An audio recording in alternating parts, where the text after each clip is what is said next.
Сәлем достар, сіздермен осындай құмыраға ұқсас ерекше тағамның түрімен бөлісетін боламын. Түскі ас я болмаса кешкі асқа дайындасаңыздар өте ерекше, ашытқысыз, тойымды тағам. Менің отбасыма ұнады. Менің каналыма тіркеліп, жақындарыңызбен, достарыңызбен бөлісуді ұмытпаңыздар. Міндетті түрде жасап көріңіздер, керемет шығады. Бізге бөлме температурасындағы тұрған жылы суымызға 1 шай ас қасық тұзымыз салып, осылай жақсылап бұлғап аламыз. Алдын ала електен өткізілген 800 грамм ұнымызға 1 жұмыртқаны салып, 150 грамм бөлме температурасындағы тұрған сары майымыз саламыз, кез келген. 1 шай қасық ас содасын саламыз да осылай қолымызбен илеп аламыз.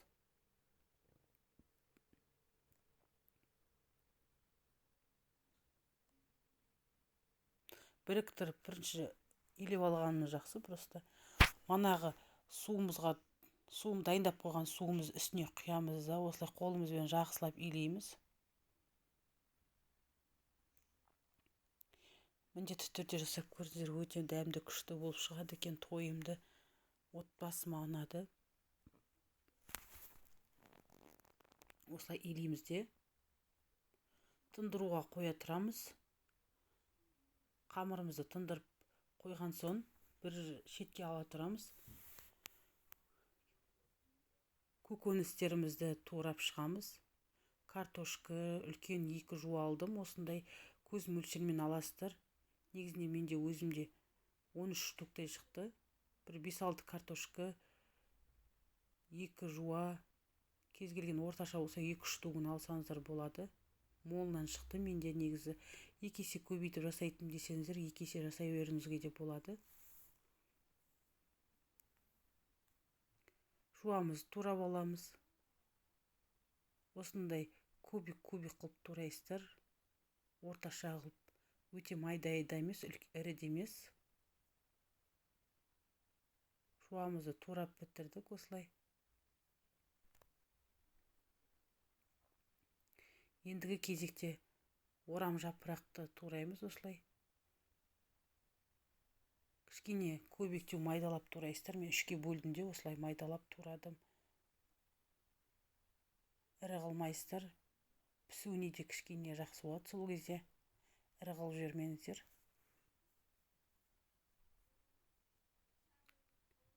Үлкендеу ыдысқа осылай аудардым да 2-ге бөлдім, өйткені менің балдарым ет ұнатпайтын болғасын. Көкөніс пен окорочканың етімен жасадым. Осындай оливковый май алдым да үстіне шамалы құйып шықтым.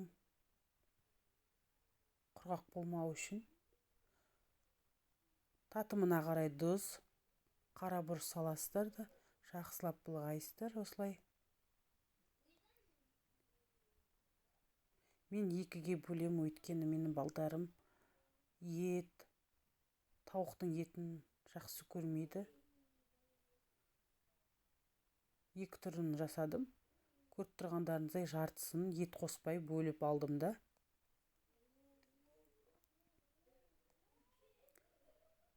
Бізге 2 орташа окорочка алдым осындай.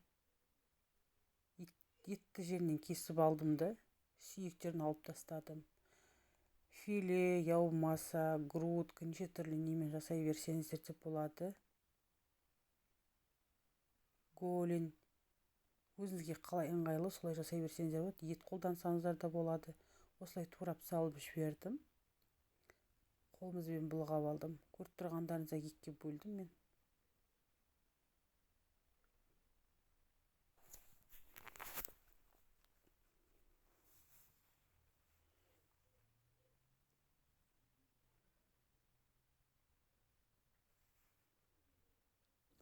Тағы қамырымызды, тындырған қамырымызды алып, тағы да бір қолымызбен осылай илеп аламыз. Мен де 13 бөлікке бөлдім.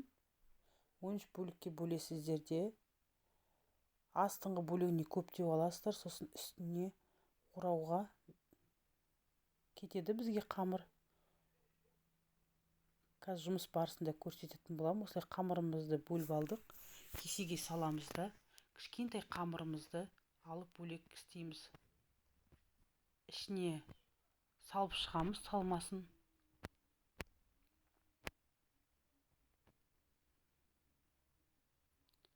Сосын осылай біріктіреміз. Қатты біріктірмесеңіздер асты ашылып кетеді, суланып. Салмасын салардың алдында астында суы шығып кетеді. Сол кезде қарап салмасаңыздар шылқып кетеді асты. Құрғақ жерінен салыңыздар. Суы шығады біздің көкөніс кесіп болғаннан соң. Осылай біріктіріп алыңыздар. Қаттап біріктірмесеңіздер ашылып кетеді. Сіздерге тағы да бір көрсетіп шығамын. Осылай аласыздар да жайып кесенің ішіне саласыздар. Я былай салсаңыздар да болады, жайған күйінде. Кішкентайлау кесе алды мен, орташа.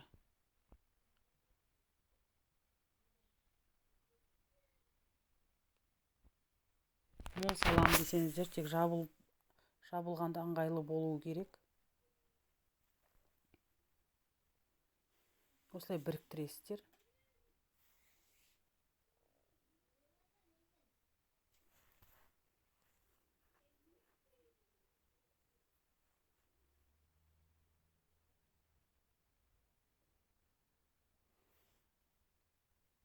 Біріктірген жерін астына жібереміз.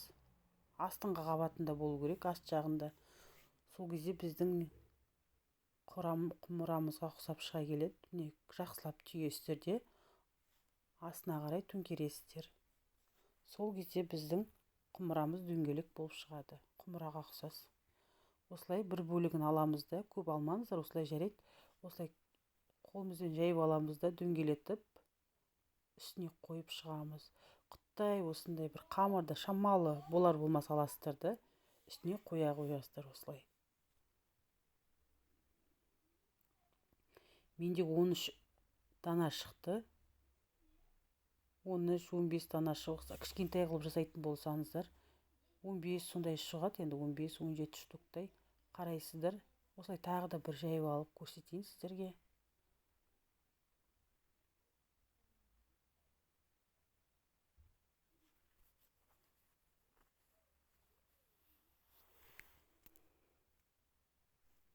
Салмамыз саламыз да ішіне. Өте қатты толтырып жіберсеңіздер жабылып болмайды. 2-3 қасықтай саласыздар. Молдау салып жібергесін жабылуы кішкене қиындау екен. Қатты болармыз, көп қамырды не істей бермеңіздер, өйткені асты қатты көп алып жіберсеңіздер қамыры шек болып қалады, астық молдау болып кетеді. Тек жақсы жабылуы керек бізге. Көріп тұрғандарыңыздай осылай жабасыздар да жаның. Сіздерге қайталап көрсетіп жатырмын, кішкене ыңғайлы болсын деп. Осылай біріктіресіздер де төңкеріп, манағыдай жасай бересіздер. Осы қамырды тағы да иле жібересіздер де, осылай қолдарыңызбен уқалап.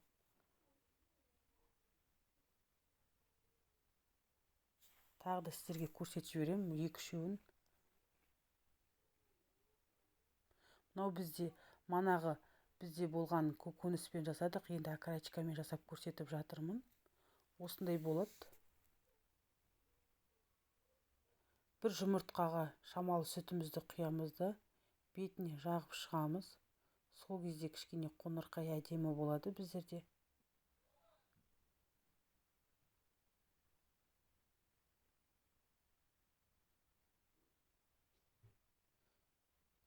Міндетті түрде жасап көріңіздер, өте дәмді, күшті, ерекше. Менің отбасыма ұнады. Балдар сүйсініп жеді. 170-180 градуста 35-30 минутта қарап тұрып пісіріп аласыздар. Әркімнің пеші арғалай.